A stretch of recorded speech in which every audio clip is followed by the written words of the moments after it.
그러면은 1945년 8월 15일 날 광복이 됐느냐라고 하는 거죠. 결론부터 먼저 말씀드린 광복은 안 됐습니다. 광복이 됐다라고 하는 말은 무슨 말이죠? 제가 이렇게 물으면 좀 답답하죠. 다 한국 사람들인데 한국말을 잘 못해요. 제가 학문적으로 이렇게 얘기하면은 광복이라고 하는 것은 이제 이 주권을 되찾는 거를 이제 광복이 됐다 이렇게 얘기합니다. 그 1945년 8월 15일 날 주권을 찾았느냐? 그걸 못 찾았어요. 세 번째 이제 그 독립은 뭐냐? 독립은 이제 억압에서도 풀려나고 주권을 가지고 그 주권을 행사를 할 때 이제 우리는 뭐라고 얘기하냐면 이제 독립이 됐다 이렇게 얘기합니다. 그 조금 전에 얘기대로 45년 8월 15일 날에 그 주권을 가지고 독립이 됐느냐? 주권 행사를 했느냐? 국민들이 주권 행사 못했습니다.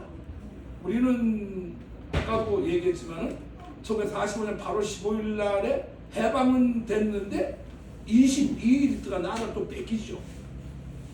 내가 이렇게 얘기하니까 무슨 말을 해야 되죠, 그렇죠? 그 우리가 이 역사를 얼마나 잘못 가르치고 잘못 알고 있는가를 이제 좀 인식을 해야 된다. 이제 우리 대한민국 21세기 중반기에 들어서는 대한민국 정도에서는 그걸 알아야 된다. 그 지금까지는 그런 부분들을 일체 얘기를 안 해줬다. 왜 얘기를 안 해줬느냐? 얘기를 해주면은 그 얘기를 하는 사람이 누군가는 되게 불편하기 때문에 우리는 해방만 됐지 독립도 안 됐고 광복도 안 됐다라는 얘기를 못 하는 거예요. 그 이제 우리가 독립이 지금은 이제 돼 있죠. 광복도 지금은 돼 있어서 우리가 이제 자주국가로서 주권 행사를 하고 있는데 그런 어떤 부분에 대해서 이제 우리가 그 과거에 역사라고 하는 것은 과거를 반추해서 이제 미래를 내다보는 거니까 올해가 이제 80주년이 됐으니까 이 정도에는 이런 좀 얘기해야 될 거 아니냐. 적어도 제가 동대에 있을 때도 이제 이런 강의를 하게 되면은 뭐 이상하게 이런 강의를 하게 되면은 이제 저보고 이제 진보 조국 빨갱이라고 이제 얘기를 하고 뭐 많이 알고 있어서 그런데 뭐 그런 것들이 개인의 정체성에 대해서 뭐 조선일보에서 이제 장교환 교수가 내 얼굴을 대문짝하게 해놓고 이제 모자이크 처리하고 이제 진보 그 교수라고 이렇게 낙인을 찍다 보니까 아주 이 사회가 좀 불편한 거죠. 그래서 우리는 이제 그런 틀에서 낡은 가치의 틀에서는 벗어나자. 이게 이제 오늘 강의를 하게 됐는데 뭐 대충 성료가 된 것 같아서 15분인데 좀 늦었지만 강의를 시작할 수 있도록 하겠습니다. 배달족의 전기세계 이게 좀 재밌죠. 이 분류를 이렇게 해보면은 뭐 듣던 말도 있고 못 듣던 말도 있을 거예요. 환웅시대 잘 알잖아, 그죠? 우리의 역사는 이제 환웅시대부터 시작이 됩니다. 한일의 둘째 아들이 이제 제대행랑군 삼천을 끌고 백두산 아래에 다가 이제 신단수 아래에서 이제 신시 배달국을 국민적 5천 한 400년 정도 뭐 정확하게 날짜 모르겠습니다만 하고 이제 그다음에 이제 당군 그 이제 웅족계 하고 결혼을 해갖고 당군을 나갖고 47명의 이제 당군이 있고 그다음에 이제 이 여러분들이 많이 아는 삼국시대 이렇게 알고 있죠. 사실은 이제 앞으로 삼국시대라는 말을 쓰지 말고 사구시대라고 쓰세요. 이 사구시대는 이제 신라, 고구려, 백제하고 가야가 있습니다. 그래서 이제 나라가 존재했는데 우리는 그 존재 자체를 없애버리는 거야. 이 일본 아이들이 그 임나라고 하는 자기 나라가 거기 있었다라고 우기는 그거를 강조를 하다 보니까 이제 이 사국시대를 아니고 삼국시대라고 하는 용어를 썼는데 저 내가 가장 사랑하는 우리 친구가 왔습니다. 적당한 자리에 편하게 앉으세요. 그래서 이제 이 삼국시대라는 말을 쓰지 말고 사국시대라는 이제 이 말을 써야 되는데 사실 이 당군시대하고 사국시대 그 사이에 열국시대라고 하는 개념이 있어요.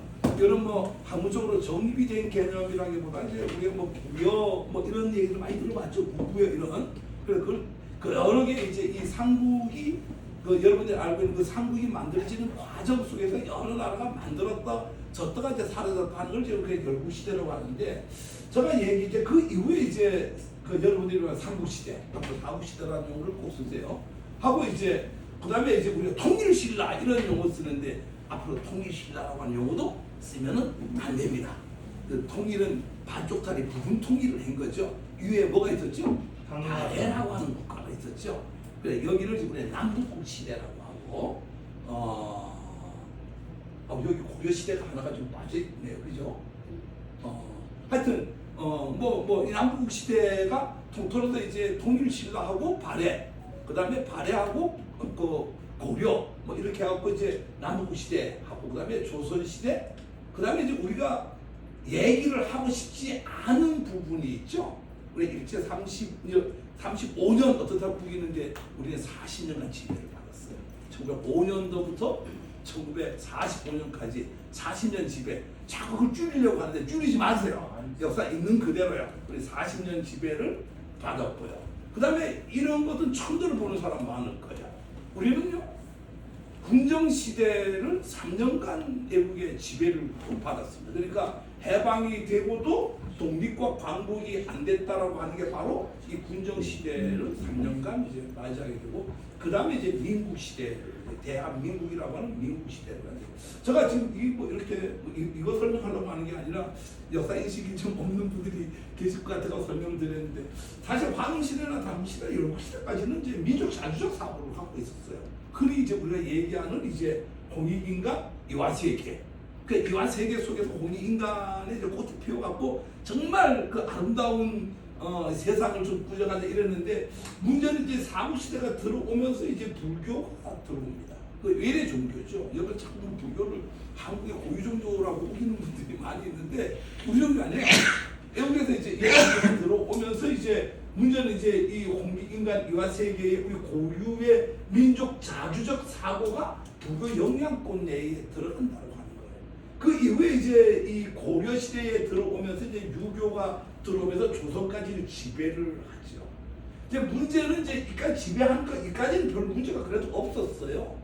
없었는데 이제 이 조선 시대에 들어오면서 이제 유교의 영향이 소중화 사상이라고 하는 게 우리 정신 세계를 완전 지배한다라고 하는 거예요.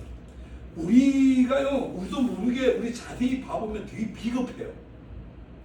강자한테 막 약하고요. 막 이런 게 있어요.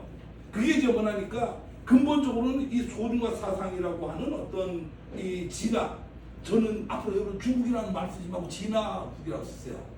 중국이라는 나라 말 쓰는 거는요, 일본하고 한국하고 중국뿐이 없어요. 외국에서는 그 외의 나라는 다 뭐라고 써요?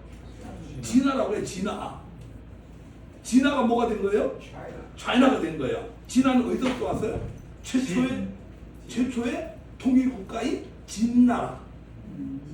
진나라부터 이제 와갖고 이제 그게 진화가 되고 차이나가 되는 이런 어떤 그 언어의 그 과정이 나오는데, 그래서 이 소중화 사상이 이제 진화 기준의 정신 사상으로 우리는 다 넘어가는 거예요. 지금 여러분들 속에 자기도 모르게 보면은 이 소중화 사상에 의해 갖고 거의 지금 물들여 여기 한 반은 이 소중화 사상에 물들여져 갖고 자기가 사고하고 행동한다. 이렇게 우리 이 세계로 이제 다시 넘어가야 되는데, 자주적 정신 세계에 안착이 돼 있었던 게 예외 종교가 유입하는 이 유입기를 거쳐 갖고 소중화 사상에 의해서 우리 정신 세계 지배를 당하는데, 문제는 일제 강점기를 맞으면서 황국 사상에 또 물듭니다. 이 천황폐하를 중심으로 한 이 황국 사상이 있습니다. 이거를 중심으로 해갖고 일본 기준의 정신 사상, 지금 보면은 일본에서 지금 우리 갖다 바쳐야 된다는 우리 많잖아요 지금, 그죠? 이분들이 뭐야? 그 중심 사상은 이 시기의 황국 사상이 이제 물들었다고 하는 거죠. 근데 문제는 이제 군정 시대가 들어오면서 이제 기독교의 영향을 받게 되죠. 이 군정 시대가 이제 우리 내가 목사님들하고 얘기하다 보면 우리 목사님들 이런 얘기 많이 하죠. 하나님이 대한민국을 특별히 사랑하사 교회 양적 증가를 얘기하는데 택도 없는 얘기예요. 교회 양적 증가가 아니라 미 군정 시대에서 이제 이 불교를 탄압을 그 당시 하면서 이승만을 중심으로 해갖고 이제 기독교를 국교식으로 만들었죠. 그래서 공인교라 그래요. 나라에서 이제 이 공인교로 만들어 갖고 이제 그때부터 이제 들어가는 게 이제 우리 사회 기독교에 들어오다 보니까 친미주의자가 이제 이 당시에 이제 기독교를 중심으로 많이 만들어지고 이 소중화 사상에 의한 친중파가 만들어지고 일제 강점기에 한국 사상에 묻은 친일파가 만들어져 갖고 이 권력자가 바뀔 때마다 이제 바뀌는 거예요. 언제까지 그래요? 지금 이 순간까지.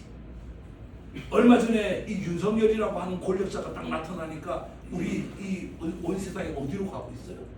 일본을 찬양하는 쪽으로 가고 있잖아요. 그죠? 그 지금 많은 사람들 우려하는 게 더 우려해요.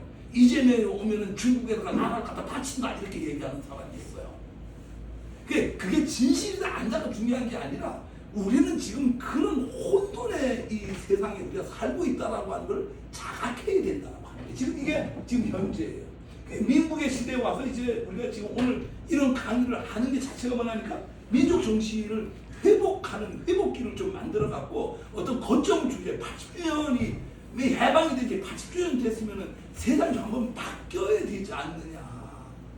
10년이면 강산이 바뀐다는 8번이 바뀌었는데 우리는 아직까지도 여기에서 넘어가지 못하고 그래서 4대 식민 정신세계 정착기가 딱 돼갖고 있는데 여기에 이제 우리가 민국 시대에는 회복기로 넘어가야 되는데 그거 못 넘어가는 게 문제다. 1945년 8월 15일 해방은 되었으나 독립도 광복도 되지 않았다.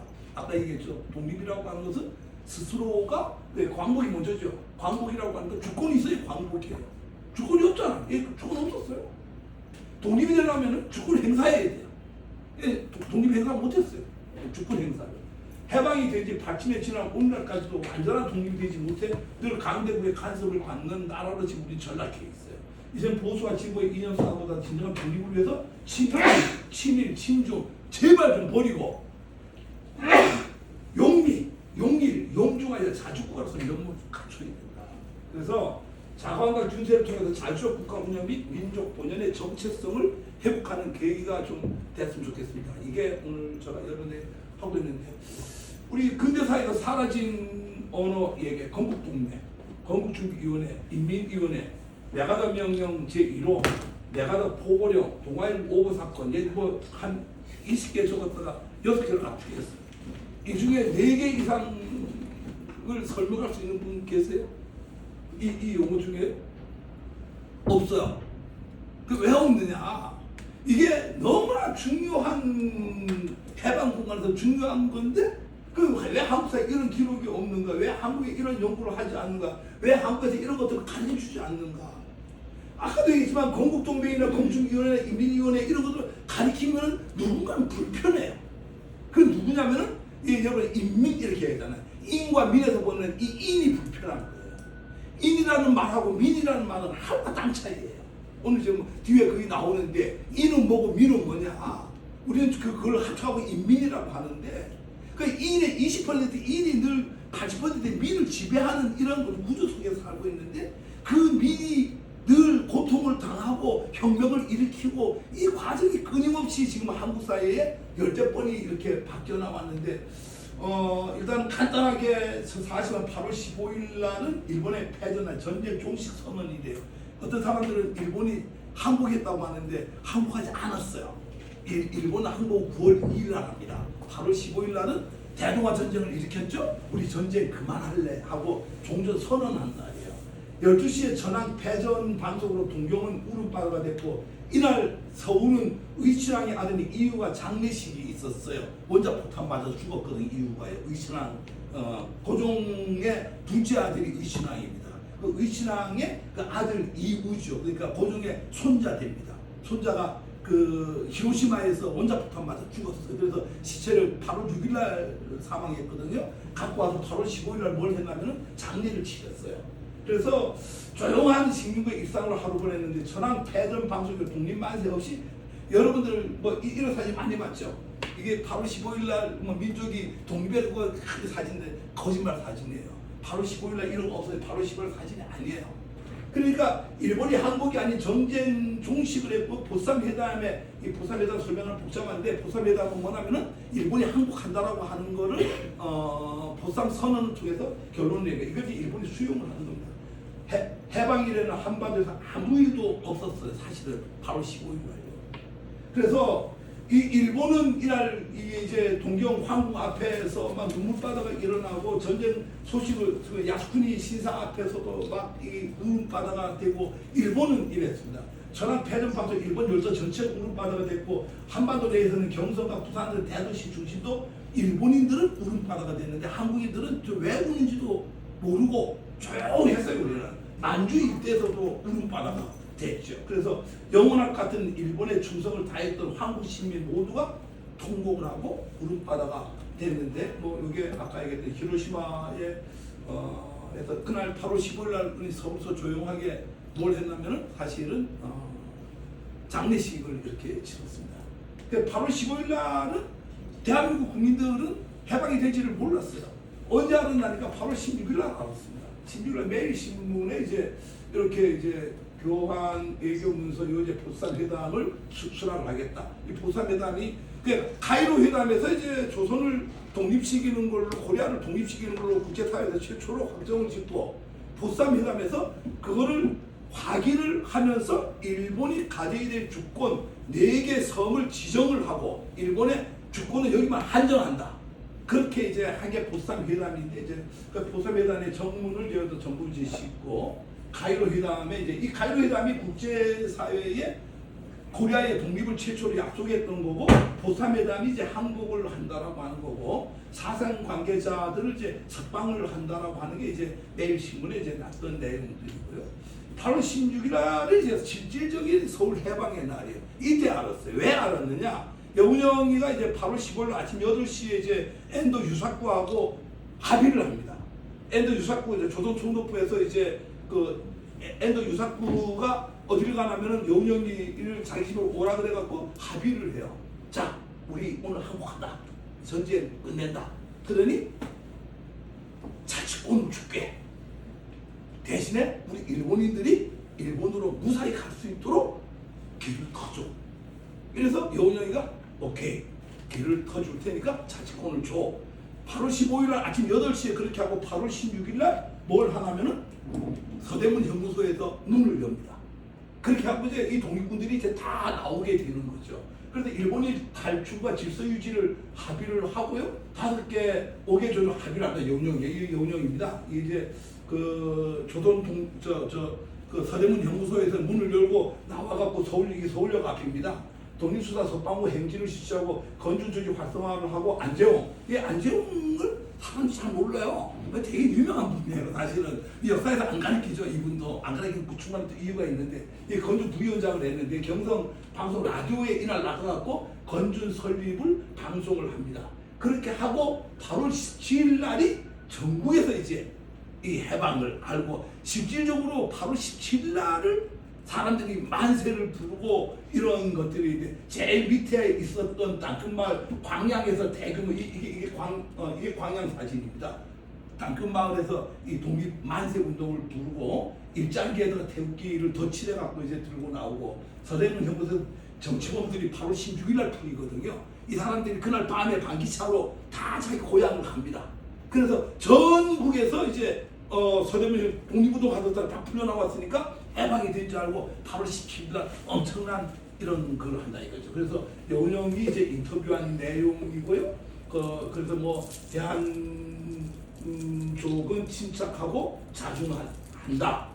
경고망동을 삼가하라 뭐 이런 이제 신문에 이렇게 나오고 자 요까지가 이제 제가 8월 16일까지 있었던 이 일을 얘기했고 가장 중요한 게 이제 가서 포고령입니다. 이 포고령을 좀 아셔야 이 메가더 포고령은요 우리 민족의 이 가장 물기를 이렇게 바꾼 거예요. 이렇게 그러니까 자연스럽게 민족이라고 이렇게 가야 되는데 가장 강력하게 이 물기를 바꾼 게 바로 이 메가더 포고령이에요. 이 메가더 포고령은요 이 태평양 방면 긴 얘기니까 점령군으로 들어옵니다. 메가더가 점령군으로 들어오는데 이 포고령에 다 그 생략하고 1조를 보면은 비점령국 주의를 갖습니다. 무슨 얘기예요?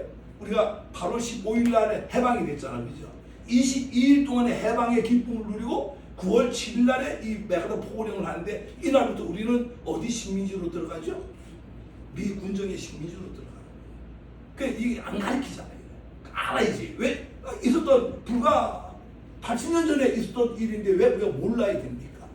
그 지금까지는 이런 것들을 이제 미국과의 관계 뭐 이렇게 얘기해요. 이런 관계가 정립이 돼야지 미국과 1대1의 관계가 되는 거예요. 이걸 감추고 안 가르친다는 거예요.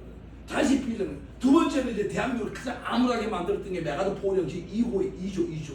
이게 뭐랄까 일제 부역자의 권력을 재탄탈하는 기회를 만들어줍니다. 메가더가 뭐라고 할까 모든 일제에서 부역했던 자는 자기 자리로 돌아가서 계속 일해라. 그게 무슨 얘기예요? 일제 시대 때 경찰했던 자 다시 경찰로 들어가고 판사했던 자 판사 자리 들어가고 이게 22일 동안 이 사람들이 숨죽이고 이제 나는 죽었구나 했는데 메가더가 다 풀어주는 거예요. 각자 자기 자리로 다 돌아가라. 이게 뒤에 나오게 되어 있습니다. 이게 프래그머티즘이라고 하는 실용주의, 미국의 실용주의가 그걸 만드는 거예요. 왜? 언제 한국 사람들을 판검사를 다시 공부시켜갖고 뽑아갖고 하겠어요?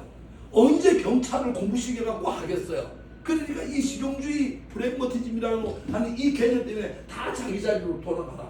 근데 한국을 이제 오늘날 한국이 가장 왜곡이 되게 된 게 바로 지금 5조입니다. 5조의 결론적으로 말하니까 우리 일제시대 때 한국말을 우리 말 뺏겼잖아요. 그죠? 5조는 뭐랄까 오늘 이 순간부터 모든 대한민국의 공식 언어는 영어로 하는 거예요. 그 당시에 영어를 할 줄 아는 사람이 누구예요? 이승만. 아니, 이승만이 아니고 그 당시에 기독교 아니 이승만이 이거 제일 잘했어. 근데 이승만보다 영어 더 잘하는 사람이 더 많았어. 그게 누구나니까 그룹으로 보면은 목사 그룹이에요.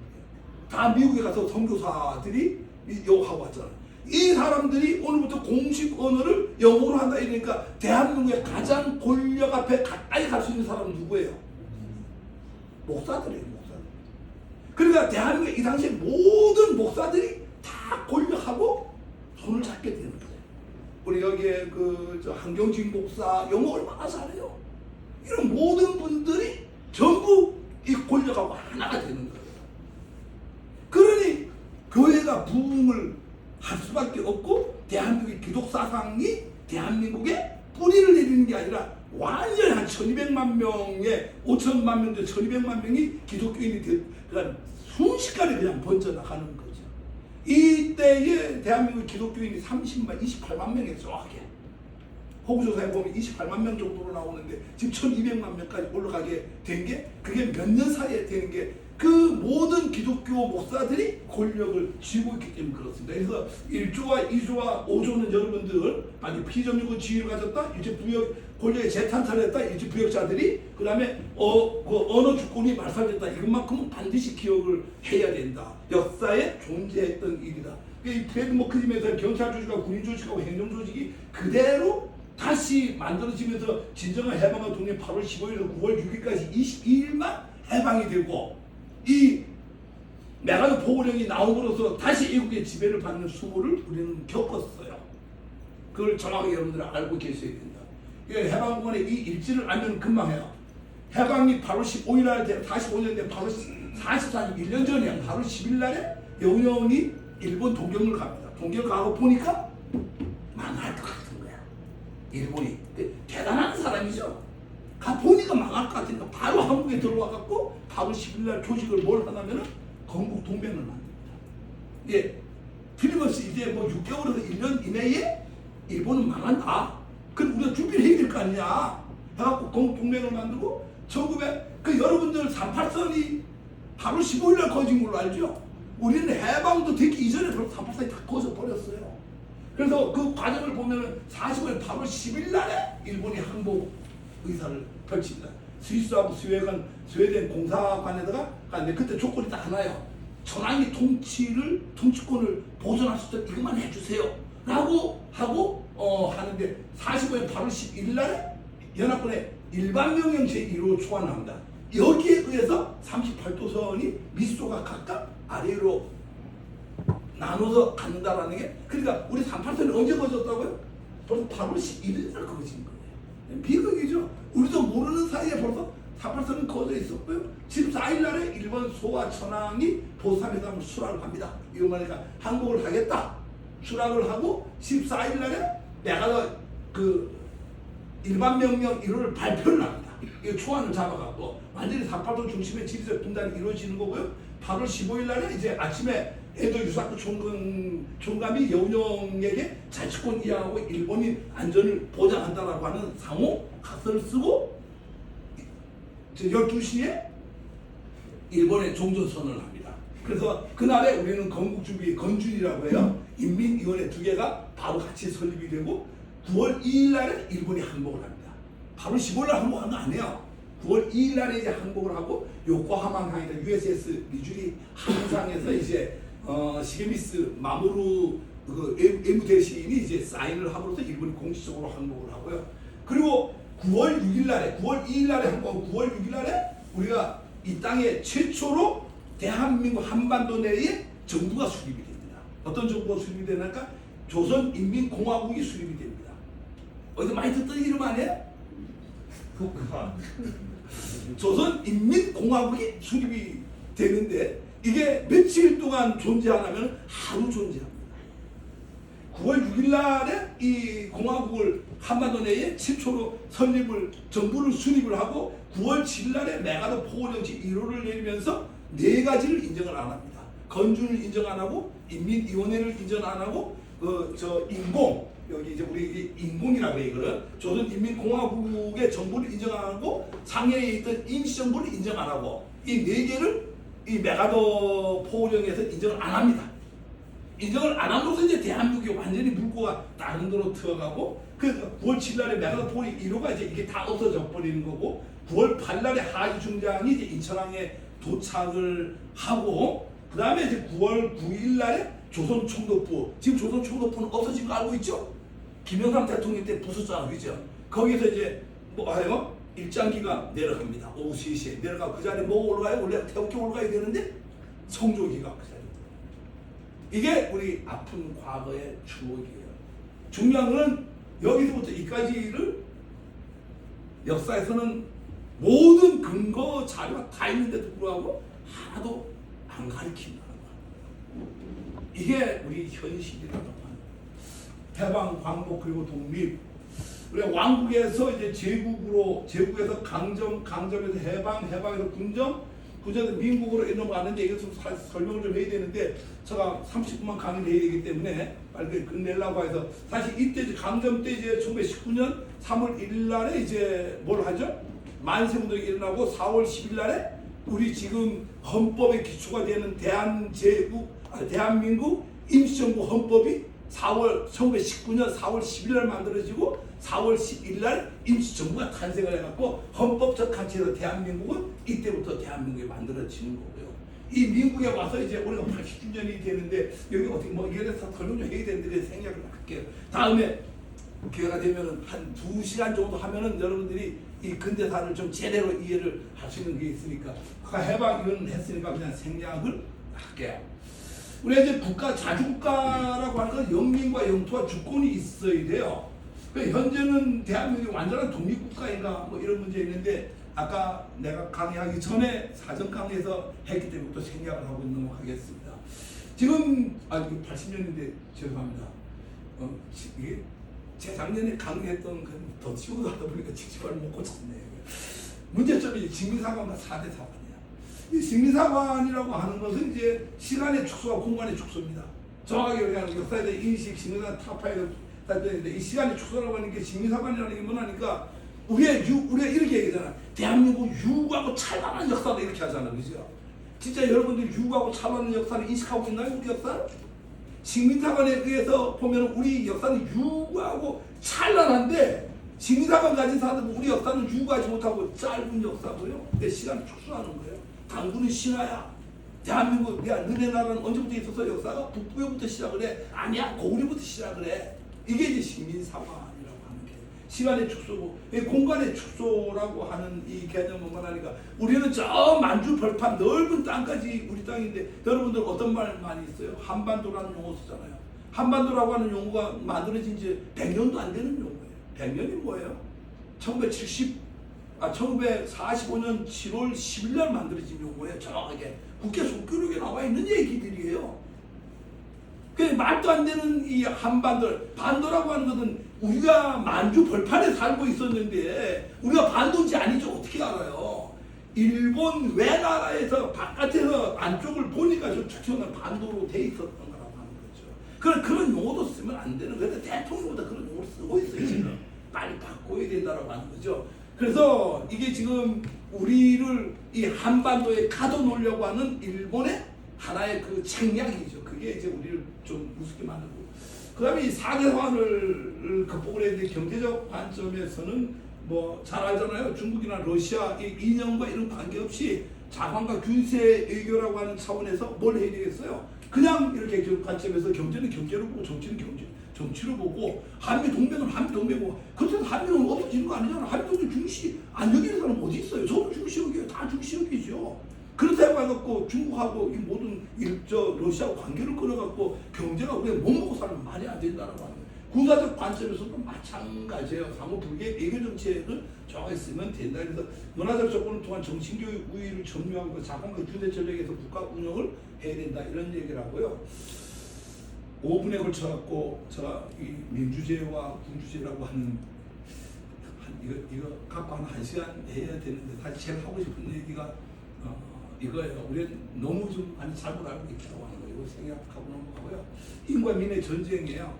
우리는 지금 인이라고 하는 개념과 민이라고 하는 개념이 이 상호 충돌이 한반도 내에서 일어나고 있는 현실 속에서 살고 있다라고 하는 거예요. 모든 권력은 민으로부터 나와요.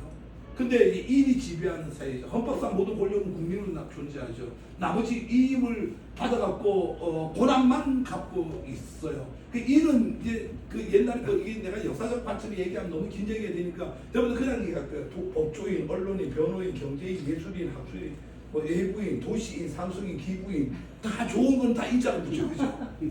이거 농민, 어민, 화전민, 민촌, 난민, 서민, 토착민, 민화, 민소 좀 싸우려는 다 뭐가 붙어요? 다 민이 붙잖아, 그죠? 그럼 우리는 인과 민의 전쟁 속에서 살고 이게 비극이에요. 그냥 비극, 엄청난 비극이에요. 그래서 이 정치적 권리가 있어야 인이라고 하는 거예요. 정치적 권리. 이게 비극 속에 살고 있는 거죠.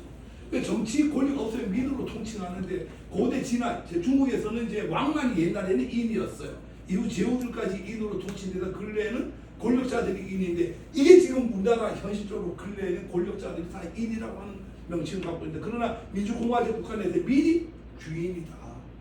그런데 불구하고 군주제에서 민주제로 추계 이동의 역사를 보면은 늘 이거 설명을 하면 너무 복잡한데요. 좀 긴 얘기가 되는데 제가 한 5분만 좀 더 쓸게요. 시간요. 조선의 군주제죠. 예, 이제 우린 조선이라고 하는 사회는 80% 노비와 인이 20%의 4대부와 왕가와 4대부가 20%의 인 그리고 노비 80%가 존재하는 사회가 이 조선이라고 하는 거예요. 그게 이제 민의 반란이 일어나죠. 가신정변이 이제 우리가 최초의 이제 반란이 이제 일어나고 이제 민주공화제를 이제 가신정변에서 최초로 이제 희망을 한번 해보고요. 을사늑약과 한미 병탄을 통해서 이제 군주제의 인의 이익에 몰렸으나 일본의 군주제를 다시 채택을 하는 거예요. 나라 팔아먹은 사람들이 정확하게 표현하면 노론들이죠. 그러니까 정조 이후에 노론이 일당 독재를 하다가 그 일당 독재의 노론들이 나라를 팔아먹죠. 그 노론의 그 당시에 그 최고 대장이 누구예요? 이완용이란 말이에요.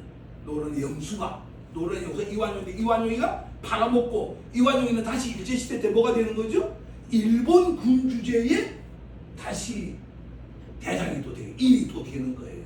그래서 일제 강점기 시절에 이제 다시 민이 또 일어나서 민이 반란을 일으키고 3.1 독립운동을 일으키고 민주공화제에 희망을 하죠. 임시공화국은 인과 민의 축이 이동이 돼갖고 민주공화제를 만들고 민주공화제가 설립이 되는데 정부 수립이 되면서 되는데 뭐 이런 복잡 이게 좀 사실 좀 되게 좀 심오한 얘기인데 오늘은 생략을 하고요. 인류 진화에서 보면 늘 사회는 인이 지배하고 민은 불의에 저항하는 구도였어요. 근데 민주공화제에서 실상 권력은 민으로부터 나오나 인이 이를 인정하지 않고 권력으로 이제 무력화시키는 건데 이 민의 혁명 역사를 보면은요 최초의 민의 혁명 역사가 동학 농민혁명이죠. 세부수사 때문에 농민이 일으켰고요. 두 번째는 3.1혁명의 이 혁명은 일제의 무단정치 무단입니다. 전 국민이 한 거로 했고요. 4.19 혁명은 이제 이승만 정권에서 부정부패 때문에 학생들이 일어나갖고 이 민이 일어나갖고 혁명을 일고 6월 혁명은 이제 전두환 군사 독재에서 이제 계속 이렇게 간선제를 하니까 직선제를 요구하면서 이제 넥타이 부대들이 30대에 넥타이 부대가 일어나갖고 이제 혁명이 일어났고, 촛불혁명은 이제 이 일반 그 인이 권력의 하나가 돼갖고 그 뭐 최순실 사건을 잘 알잖아요. 하고 그 안 된다고 해갖고 전 국민이 이제 탄핵을 했고, 이번에 빛의 혁명은 이제 마찬가지로 이제 쿠데타를 군사를 일으키니까 20, 30대 여성들이 중심돼갖고, 늘 보면은 이 민들이 나서갖고 인을 처단하는, 이 여기는 다 인들이 저질러 놓은 일들이에요. 인들이 저질러 놓은 일들을 민들이 처단하는 역사가 우리의 그 80년간에 이루어졌던 역사다. 그래서 3.1 만세운동 4.19에서 우리 이제 국난 극복에 보면 다 민중들이 했어요. 민들이 했다라고 하는 거예요. 극복이 누가 했어요? 물론 뭐 김대중 대통령도 뭐 돈 내놨지만은 그보다 전 국민이 나왔잖아요. 월드컵 거리공무원 다 민들이에요. 대한 환경 문제, 이건 세계적인 일이죠, 그죠? 그 기름이 유출되는데 너나 나 할 것 없이 했다고. 그 다음에 촛불혁명, 빛의 혁명, 이런 모든 것들이 인들이 저지른 문제를 민들이 해결하는 역사가 80년의 역사다. 꼭 기억을 해야 돼요. 모든 문제는 늘 인들이 일으켜요. 그거를 민들이 나서갖고 다시 원위치 역사가 80년간 이루어졌다. 그래서 민주공화국한테 군주적인 인간의 권리가, 이거는 그냥 제가 생략을 하고요. 20%의 인이 80%의 민을 지배하는 사회인데, 헌법상 인과 민의 관계는 대한민국은 민주공화국입니다. 대한민국 주권은 누구한테 있다고요? 국민한테, 국인이 아니고 국민한테 있습니다. 그래서 모든 권력은 국민으로부터 나옵니다. 이 헌법의 그 막 긴 헌법 중에서 권력이라는 말은 딱 1조 2항에 하나가 더 나와요. 나머지는 뭐가 나와요? 권력이 아니고 권한이 나옵니다. 그러니까 권한이라고 하는 거야. 권력은 딱 한 번 나와요. 헌법에 용어가. 권력은 국민으로 나오는데, 국민이 선거를 통해 갖고 권한을 주는 거죠. 그 권한을 갖고 행사를 하는데, 권한을 뭘로 보는 거야? 권력으로 보는 거예요. 그거를 권력으로 보고 막 휘두르다가 탄핵을 당하고 이렇게 하는 거예요. 이 역사를 이제는 단절해야 되지 않느냐. 그게 제가 하는 겁니다. 진정한 공화국의 나라 대한민국은요, 민주공화국과 인민공화국, 여기까지만 좀 설명하고 넘어갈게요. 대한민국은 민이 주권을 행사하는 공화국, 그러나 인이 지배하고요. 북조선은 인과 민이 어우러져 함께하는 공화국이에요. 말로는 그렇다고 인민공화국이에요. 그런데 실질적으로 현실적으로 남해는 민에게 주권이 없죠. 주권이 있는데 권력자들이 어떻게 해요? 막 이러다가 무력화시키는 거고요. 북에는 인과 민이 함께하지를 못하죠. 뭐만 존재해요? 인과 노예만 존재하는 거죠. 북한에는. 그래서 이 현상은 남은 적폐에서 권력이 나오고, 북은 인의 권력이 민을 지배하는 군주제 민주주의를 실행하고 있죠. 군주제. 그러니까 왕이 민주주의를 실현한다, 이 얘기예요. 지금 실제 북은. 남한은 상당히 군주형 권력자들이 지배하는 사회였으나 늘 민중의 혁명으로, 늘 우리는 아까 앞에서 봤잖아, 그죠? 늘 그 권력자들이 인이 저지른 걸 민이 제자리 갖다 놓고 민주공화제를 유지했는데, 북조선은 군주형 권력, 이 군주형이라고 하는 게 왕을 얘기하는 거예요. 군주형 권력이 세습국가 체제로 군주형 전체주의 국가가 지금 전체주의 국가가 돼 있다, 이렇게 보시면 되고요. 군주제 익숙한 조선 말의 인들은 권력 유지를 위해서 군주제인 일본을 지향을 했죠. 우리는 이미 뭘 했죠? 임시정부에서 민주공화제 쪽으로 채택을 이미 1919년 4월 10일 날 임시정부 헌법을 그렇게 만들었는데도 불구하고, 일본에 귀향한 사람들은 일본의 그 천황 체제에 그걸 했다. 뭐 이렇게 하여튼 우리 최초에 우리 이제 조선 말의 민은 민주정부 일제 강점기 1907년도에 안창호 선생에 의해서 신민회가 아니고 뭐라고요? 신민회가 최초로 이제 민이라고 하는 용어가 나옵니다. 근데 이제 우리 을사오적 잘 알잖아, 그죠?